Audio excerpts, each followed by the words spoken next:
Hello guys, welcome to exam prep with Abhi. आज हम लोग पढ़ने वाले हैं 6 thinking hats and NUF test. तो चलिए देखते हैं 6 थिंकिंग हैट्स क्या होता है। दी 6 thinking hats technique developed by Edward de Bono is a method for structured thinking and decision making in a both individual और ग्रुप सेटिंग्स। इसमें क्या होता है, एक स्ट्रक्चर्ड मैनर होता है, स्ट्रक्चर्ड थिंकिंग होती है या डिसीजन मेकिंग की प्रोसेस होती है किसी एक इंडिविजुअल के लिए या किसी पूरे ग्रुप के लिए। It involves mentally wearing different colored hats, each represent a different perspective और thinking styles। इसमें क्या बोल रहा है कि इसमें ना मेंटली लोग वेयर कर लेते हैं अलग अलग टाइप की हैट जो कि रिप्रेजेंट करता है उनका पर्सपेक्टिव। तो ये 6 टाइप्स की होती है, the 6 type of thinking hats. ठीक है, पहली होती है white hat, analytical and objective, focuses on facts and feasibility. क्या होता है इसमें, एनालिटिकल होती है, ऑब्जेक्टिव होती है और मेनली किस पे फोकस करती है, फैक्ट्स पे और फीजिबिलिटी पे। How to remember white hat, कैसे रिमेंबर करेंगे। The colour white is often associated with purity, similarly the white hat has a clean perspective that is unadulterated by emotion and subjectivity. तो white किसको symbolise करता है, purity को और एक clean perspective को। तो इससे हम लोग वाइट हैट को याद रख सकते हैं। इसके बाद आता है रेड हैट। रेड हैट क्या होता है, emotional and subjective, emphasise feelings, perspective and opinions. तो इसमें क्या होता है, फीलिंग्स, पर्सपेक्टिव और ओपिनियन रखा जाता है, मेनली फोकस किया जाता है। इमोशनल होते हैं और सब्जेक्टिव होते हैं। How to remember red hat, red hat is the colour of rage and emotion. Red hat allows emotion and subjectivity to dominate. क्या होता है इसमें, इमोशन होता है और कोई सब्जेक्टिविटी होती है किसी चीज़ को डोमिनेट करने के लिए।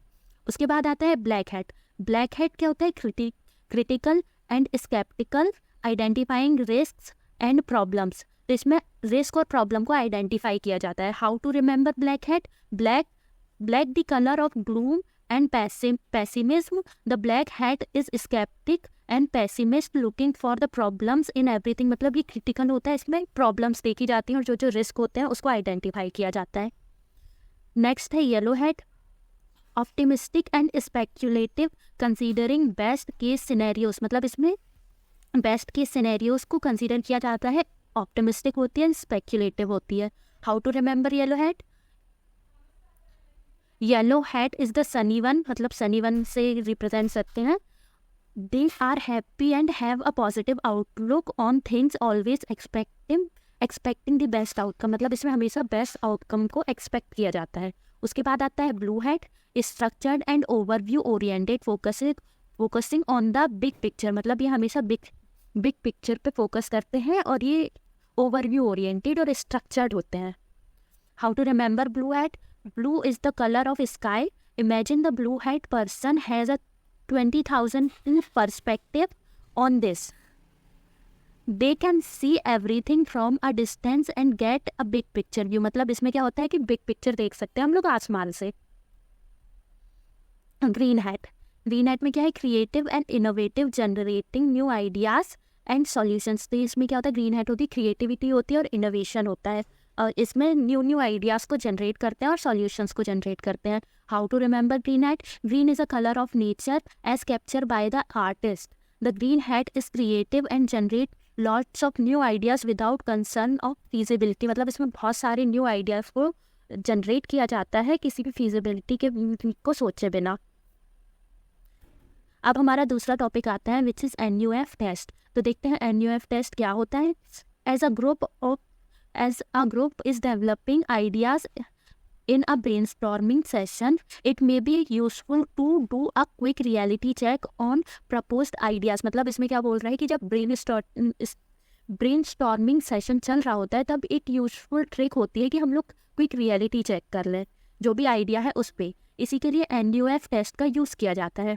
इन the NUF test participant rate an idea on 3 criteria, to what degree is it new, useful and feasible. Set up the game by quickly creating a matrix of ideas against the criteria। मतलब इसमें क्या होता है, criteria set किए जाते हैं new, useful और feasible के ऊपर और उसी पे चेक किया जाता है कि जो आइडिया है वो उस पर रेटिंग्स प्रोवाइड की जाएंगी।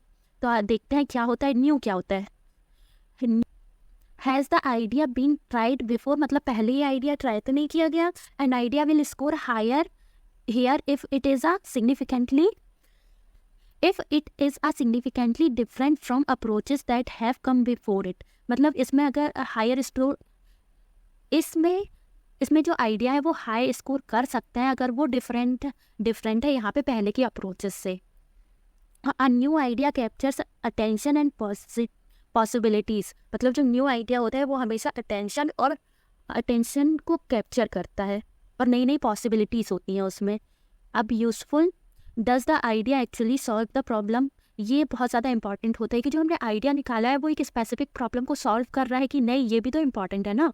N idea that solves the problem completely without creating any new problem will score better here. मतलब इसमें क्या होता है कि जो आइडिया निकाला है वो कम्प्लीटली प्रॉब्लम को सॉल्व कर रहा है और किसी नई प्रॉब्लम को बनाए बिना. तो ये जो होता है ना, इस टाइम पे यूज़फुल में जो स्कोर होता है वो अच्छा हो जाता है अगर ऐसा रहे कोई आइडिया कि वो कोई नई प्रॉब्लम को क्रिएट ना करे और जो एग्जिस्टिंग प्रॉब्लम थी उसको कम्प्लीटली सॉल्व कर दे. थर्ड आता है feasible. Can it be done?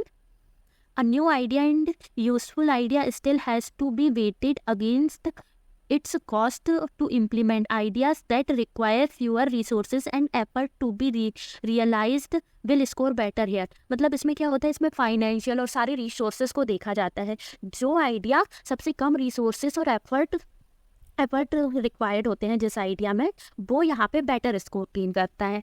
तो यही था ये टेस्ट. ये सारे टेस्ट जो होते हैं ये हमारे आइडियाज़, जो इनोवेटिव आइडियाज़ आते हैं ना, उन पे किए जाते हैं कि ये अच्छे से काम करेगा कि नहीं. ये सब चीज़ें जज होती है इस क्राइटेरिया पे. तो यही आज का टॉपिक था. यहाँ पर हमारी यूनिट 2 ख़त्म होती है. नेक्स्ट वीडियो उसमें हम यूनिट 3 से स्टार्ट करेंगे. तो like, share and subscribe and thanks for watching.